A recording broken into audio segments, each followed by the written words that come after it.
Bonjour à tous et bienvenue pour une nouvelle vidéo, voilà, réaction un peu où on analyse le parcours du Tour de France 2024. Et ouais, en effet, on a un Tour de France qui est assez quand même exceptionnel sur le fait que déjà ça n'arrive pas aux Champs-Élysées à la 21e étape. Mais pourquoi ça n'arrive pas aux Champs-Élysées à la 21e étape? Eh bien tout simplement parce que, j'imagine que vous le savez tous, mais en 2024 à Paris, il y aura les Jeux Olympiques. Voilà, donc ce qui fait que l'arrivée aux Champs-Élysées étant impossible, elle sera délocalisée à Nice avec comme dernière étape un contre-la-montre. Et ouais, on a quand même un Tour de France très intéressant car ça partait de Florence en Italie et ça arrivait à Nice. Donc les organisateurs avaient quand même du pain sur la planche pour ne pas faire que le Tour de France ne soit que dans l'est-sud-est.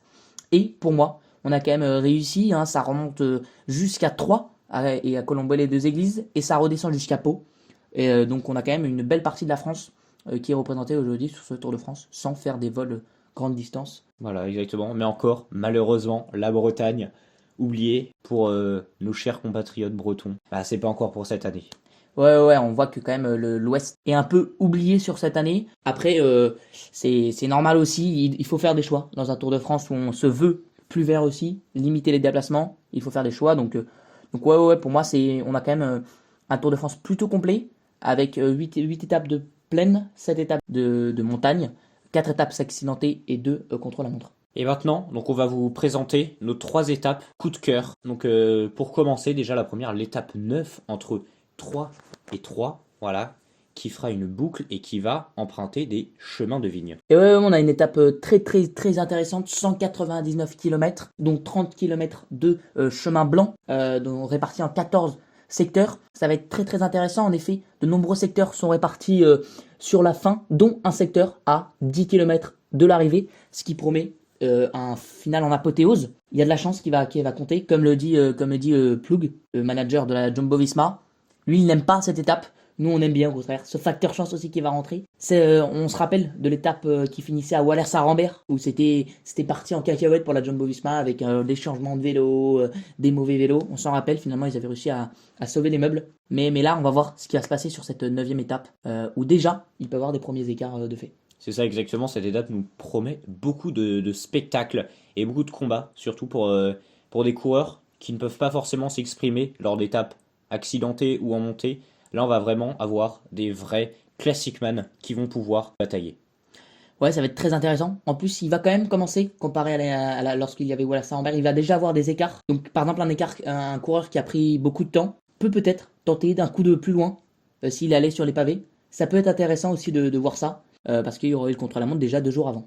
Et ensuite, voilà, donc on va passer à notre deuxième étape coup de cœur, l'étape 20, l'arrivée en haut du col de la Couilleule, le col de la Couilleule emprunté l'année dernière à Paris-Nice avec la victoire de Tadej Pogačar et la 2e place de David Gaudu qui avait été tout simplement impressionnant. Et ouais, on a une étape de 132 km de haute montagne. En plus, c'est un beau week-end qui les attend parce que déjà la veille, ils finissent à Isola 2000. Et donc, on a vraiment une étape qui s'annonce d'être palpitante. Beaucoup de personnes ne l'apprécient pas. Nous, on l'apprécie parce que ça peut promettre de très beaux combats, et même dans l'échappée. Nous, on aime bien ces étapes un peu comme l'année dernière en Markstein, où les échappées donnent tout. On va encore rêver d'un coureur qui arrive tout seul en haut du col de la Couilleule, surtout que le lendemain, belle étape les attend. Voilà, le lendemain, une étape de contre-la-montre, voilà pour cette dernière étape, une étape inédite, on peut le dire, qui nous rappelle forcément les mauvais souvenirs, le contre-la-montre et le Tour de France perdu par Laurent Fignon. Donc ce contre-la-montre du Tour de France 2024, la dernière étape qui arrivera à Nice et qui empruntera le col de la Turbie, puis le col d'Aise, pour ensuite descendre sur Nice. Ouais, on a vraiment une étape très intéressante, 34 km.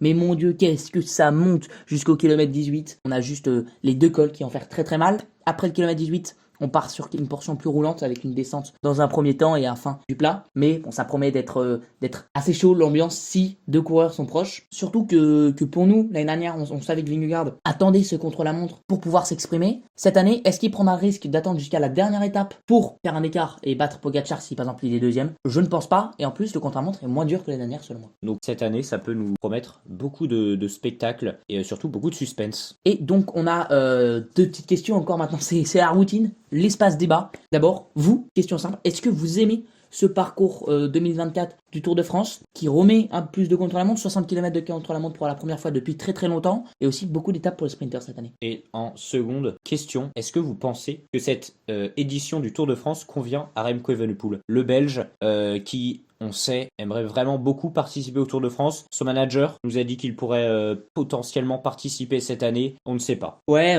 c'est vrai que 2 contre-la-montre. Après, c'est pas des contre-la-montre très très longs, donc encore une fois, on sait que Remco est très très très à l'aise sur cet exercice. Et aussi, on a quelque chose à prendre en compte, c'est qu'on va de nombreuses fois au-dessus de 2000 mètres. On monte même jusqu'à 2800 mètres, le sommet le plus haut possible du Tour de France. Donc, et sachant que Remco gère mal ces grandes hauteurs. C'est vrai qu'on l'a vu notamment sur la Vuelta cette année où où il a complètement explosé dans l'étape de haute montagne. Donc on se demande si Remco Evenepoel est-il vraiment très à l'aise lorsque ça monte vraiment beaucoup et très longtemps. Voilà, beaucoup de questions, on vous attend dans l'espace commentaire. Et aussi, pour vous, qui est votre favori, hein? Ils sont 4 pour l'instant à se dessiner. Primoz Roglic, avec sa nouvelle formation Bora Hansgrohe, il peut avoir une très très grosse équipe autour de lui. Jonas Vingegaard, Tadej Pogacar bien sûr, et Remco Evenepoel. Vous nous dites tout ça dans l'espace commentaire, dites-nous ce que vous en pensez, on vous attend nombreux. Eh bien, merci à tous et à bientôt. A bientôt pour une nouvelle vidéo.